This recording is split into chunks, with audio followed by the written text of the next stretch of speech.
G'day and welcome back to Who Catalog. Now, excuse the hair, excuse the tired expression on my face, and the blanket. I've been absolutely shattered by work. It is Friday at like 10 past 9 in the evening currently. I only just got home like an hour ago, and yeah, I'm shattered, so yes. But also, it has been like bloody months since I've uploaded a proper video on the channel. I want to say 6 months since I've done anything proper, and yeah, I just apologize for my absence. But we're getting straight back into the swing of things with today's video, wherein we are discussing the dangerous dance of Disney Plus and Doctor Who. Now, I'm going to raise about 4 points as to why Disney Plus might be a deathly blow for the franchise, and then a couple of reasons as to why I think it also can be a good thing, an optimal thing, and something that isn't just concern-bound. Now, the first thing I want to bring up is that us, as Doctor Who fans, are extremely parochial. Like, we are known to be very closed off and narrow-minded and very protective of the property of Doctor Who. And even when Americans are brought into the picture in general, even lifelong Doctor Who fans, especially a lot of diehard Doctor Who fans, there seems to be the thing about culture, the British culture of Doctor Who, despite its long-standing being a touchstone in places such as Australia and other Commonwealth countries, New Zealand, South Africa. It seems to have this sort of UK privilege sort of thing built into it, almost like a sort of a code whereby only British people, English people specifically, can properly enjoy Doctor Who. And I'm not saying it's like a hard and fast rule or a general sort of code, just that it's something that I've observed in my lifetime, as short and as long as it is, depending on the context. And I think that's something you can't overlook. As an Aussie, that is particularly apparent to me when it's such an important part of me and my childhood, and the cultural value isn't lost. Because yes, Australia is very much a British colony still. Even if I myself am not British, that's how the country is, and it's a melting pot of different cultures, but the foundations of it are specifically British. And Doctor Who obviously found a very safe home here, and with the ABC being just an extension of the BBC for the most part of its lifetime, up until recently with Disney Plus invading that sector, it is no wonder that Doctor Who has found such a home in the Commonwealth countries. But in America, it is a different situation. Doctor Who fans can be brutal, I'm not gonna lie. And I think that that's just something that's just natural, the consequence of the territory. And I don't think it's particularly bad. I think it's good that we're so protective over this thing.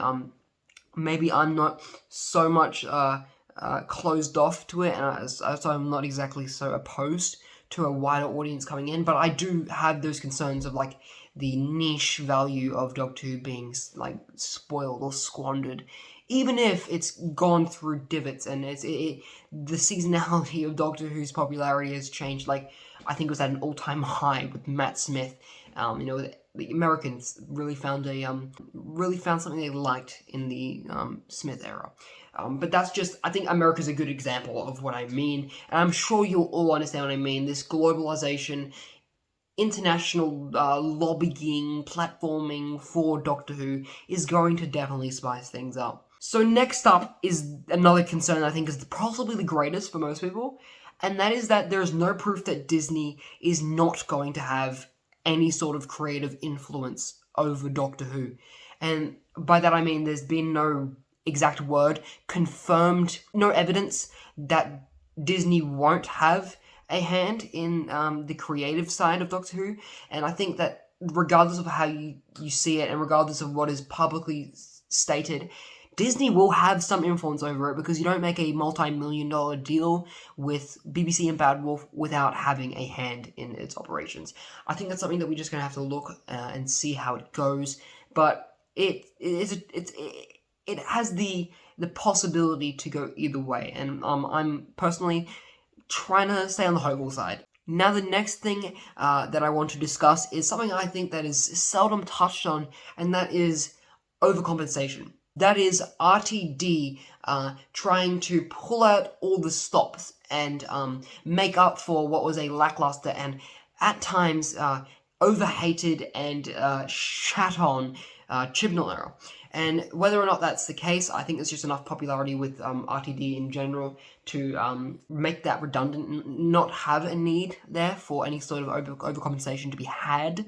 But in the off chance that that will happen, it is a possibility, it is something to consider that Who might go overboard trying to improve upon itself and just try not to make the same mistakes, which can sometimes lead to it making more mistakes, new mistakes. But honestly, I don't think RTD is going to do that, because the last concern that I'm going to go into is back to basics. And that is RTD simply trying to replicate his past successes in the RTD1 era with Eccleston and David Tennant especially. And that's evidence with his reusing Tennant, Catherine Tate, Murray Gold, and, just callbacks to Rose through Yasmin Finney's character. And I just think that's like a big thing with RTD just kind of, just trying to play it safe and really hit a home run in the ballpark of nostalgia, which I don't think is a good thing. And that is because Doctor Who is a series that needs refreshment, that, yes, it can have respite through nostalgia. We have that time again with the multi-Doctor stories. But I think the real purpose of Doctor Who is that it's a constantly evolving, hyper-evolving, absolutely enthralling, yet such a constant story, something that can change so much. The Doctor changes so much, yet is the same person the whole way through. And that is an absolutely valid concern I've seen so many people talking about and debating. And yeah, I think it's another thing we'll just have to wait and see. Like with everything, we're going to have to wait and see. Now, I apologize if I've rushed through this. I'm exhausted, so I've probably sounded loud and boisterous and just gone straight through it, like not at all level-headed, and I'm sorry, but I would now like to flip the coin and kind of just talk on the positive side for a second. Firstly, David Tennant and Ncuti Gatwa are going to fucking hit it out the ballpark with their performances. I cannot wait. I think we're headed for such a unique, dynamic period of Doctor Who, and I think it's going to be history-making. I can't wait. And it's, again, something we're just going to have to wait and see, but we should be excited for. Next is the 15th Doctor, who, from what I can see, is shaping up to be one of the most interesting, dynamic, and enthralling incarnations of the Doctor that we've ever seen. Numerous costumes, even interpretations of the same costumes, and yet something so familiar in those costumes, even though it's so new. I love the Doctor's main costume, as shown in the original photo shoot with Ncuti, and it just looks amazing. I think the 15th Doctor might be one of my all-time favorites, and that is crazy. I'm saying that before anything's even happening. It is crazy. I seriously think Ncuti Gatwa is the change that Doctor Who needs, and I cannot wait to see what he does with the role of the Doctor. He's definitely passionate about it. He actually recently just went and watched a bunch of Doctor Who, and I think he's getting a lot of ideas from that, even though Series 14, I'm imagining, is completely wrapped up by now. Still very exciting, and I cannot wait. It's not too far away. It's genuinely very close.